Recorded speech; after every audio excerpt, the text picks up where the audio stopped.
Bonjour à tous, on fait un nouveau format, donc c'est des partages de lectures, des lectures que j'ai eues depuis des années, des dizaines d'années maintenant, et que je vais partager donc ce que j'ai aimé, ce qui m'a interpellé, ce qui m'a choqué, ce qui m'a vraiment pris, donc tout ça, ça sera mélangé, il y aura des romans, il y aura des essais philosophiques, historiques, etc. Et on va y aller, voilà, 5 par 5, bien tranquillement. Et on commence donc avec un premier roman qui en fait, c'est un monologue, c'est Novecento pianiste de Alessandro Baricco. Ce livre est juste fou, en fait, c'est un monologue, c'est l'histoire d'un pianiste, c'est un gars qui est né sur un bateau qui traverse, il me semble, l'océan Atlantique, qui fait des allers-retours entre l'Amérique et l'Europe, et du coup, donc c'est un gars qui est né sur le bateau et qui est jamais descendu. Et donc il y travaille, tout ça, et il y a appris le piano. Et il y a les plus grands jazzmen, il me semble, qui entendent parler de lui et qui veulent le défier au piano. Donc ils essayent ils font des duels, ils montent sur le bateau, ils traversent et ils essaient de faire des duels avec lui. À chaque fois ils gagnent, à chaque fois ils les défoncent, c'est magnifique. Et du coup il y a vraiment des duels intéressants aussi qui sont racontés. Et le livre est juste splendide, ça se lit vraiment très vite, hein. C'est joué au théâtre, il y a moins de 90 pages. Et du coup à la fin il y a aussi une question de fou, c'est qu'on lui demande quand il descendra un jour du bateau, qu'est-ce qu'il va aller voir en premier. Et sa réponse c'est juste folle, je vous laisserai découvrir. Donc voilà, c'est Alessandro Baricco, Novecento pianiste. Pour le deuxième, j'ai pris le roman La nuit des temps de Barjavel. Donc c'est un roman très connu dans les romans modernes, il commence à dater un peu, mais c'est quand même un roman moderne. Il date de 1968 dans les presses de la Cité, donc ouais, ça remonte. Voilà, c'est une sorte je l'ai lu il y a très longtemps, mais je me souviens, c'est une sorte de Roméo et Juliette. En fait, il y a une expédition, il me semble que c'est des Français d'ailleurs, ils vont en Antarctique ou quelque chose comme ça, et du coup ils creusent et ils remarquent qu'il y a un signal qui est émis très profond dans la glace. Sauf que le signal, il est à une profondeur où en fait, ça dit qu'il y avait des humains il y a plus d'1 million d'années. Or, de ce qu'on sait, c'était pas le cas. Donc voilà, donc il y a une enquête qui est menée, et en même temps, il nous montre une époque qu'il a imaginée, qui remonte à donc ce temps-là.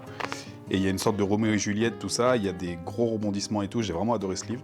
Ça fait un petit moment, il faudrait que je le relise parce que je me rappelle plus de toute l'histoire, mais je sais que j'ai adoré. Donc voilà, La nuit des temps, Barjavel. Ensuite, un roman un peu plus moderne, je crois que c'est de 2000 qui date, c'est 99 francs de Frédéric Beigbeder. Alors, c'était le Beigbeder que j'aimais bien à l'époque, je l'aime un petit peu moins maintenant. Mais voilà, c'était le Beigbeder que j'aimais bien, 99 francs, et je sais pas pourquoi, là, pour ce livre-là, ils ont mis 5,90 €, ils l'ont changé de titre, c'est bizarre qu'il a accepté, lui, d'ailleurs. Il y a les 2 titres sur la couverture, mais je crois que maintenant, ils ont remis 99 francs, il me semble. Donc voilà, ça peut se trouver vraiment n'importe où, et donc c'est l'histoire d'un gars qui s'appelle Octave Parango, je crois. Octave, ouais, c'est ça. Qui est dans le monde de la pub, et donc il défonce le monde de la pub, et le capitalisme, etc. Et donc c'est vraiment bien foutu, c'est marrant aussi, c'est très drôle. Et puis il y a des scènes, voilà, ça a été adapté au cinéma avec Jean Dujardin. Le film est connu aussi, mais voilà, j'ai adoré ce livre. Frédéric Beigbeder, 99 francs.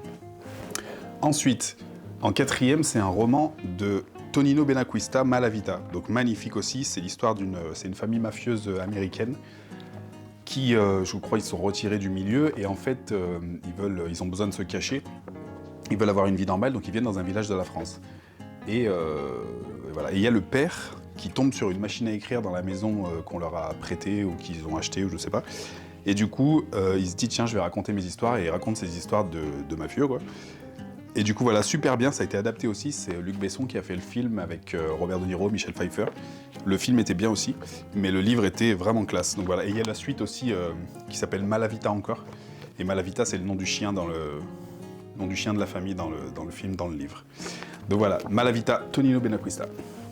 Et en dernier, pour le 5e livre, j'ai pris un grand classique, Céline, Voyage au bout de la nuit. Donc là, c'est le bouleversement de la littérature. Il y a évidemment une oralité de malade, c'est celui qui est arrivé et qui a placé l'oralité presque le langage courant dans la littérature française. Et du coup, fantastique, quoi. Donc c'est vraiment à découvrir. L'arrivée à New York, qui est une scène extraordinaire où il parle de New York comme une ville debout. Il me semble, je veux pas dire de bêtises, mais il me semble que quand il arrive avec son livre, qu'il a envoyé le manuscrit à Gallimard, je crois, il a écrit un truc du genre « Tenez, vous en avez pour 100 ans à parler de ce livre et tout ». Et donc voilà, il avait pas tort pour le coup. Donc voilà, Voyage au bout de la nuit de Louis-Ferdinand Céline. Ok, donc merci beaucoup. J'espère que ça vous a plu. On va faire plusieurs séries comme ça. Il y aura des romans, comme je vous ai dit. Il y aura des essais philosophiques, peut-être même des pièces de théâtre à voir. Je vais repiocher dans tout ce que j'ai lu. Et du coup, voilà, n'hésitez pas à mettre un commentaire pour dire ce que vous avez pensé de ces livres-là. Si vous avez aussi d'autres conseils, etc., mettez un petit like, ça fait plaisir, ça nous donne de la force. Et puis voilà, on revient pour un deuxième épisode avec 5 autres livres. À très bientôt.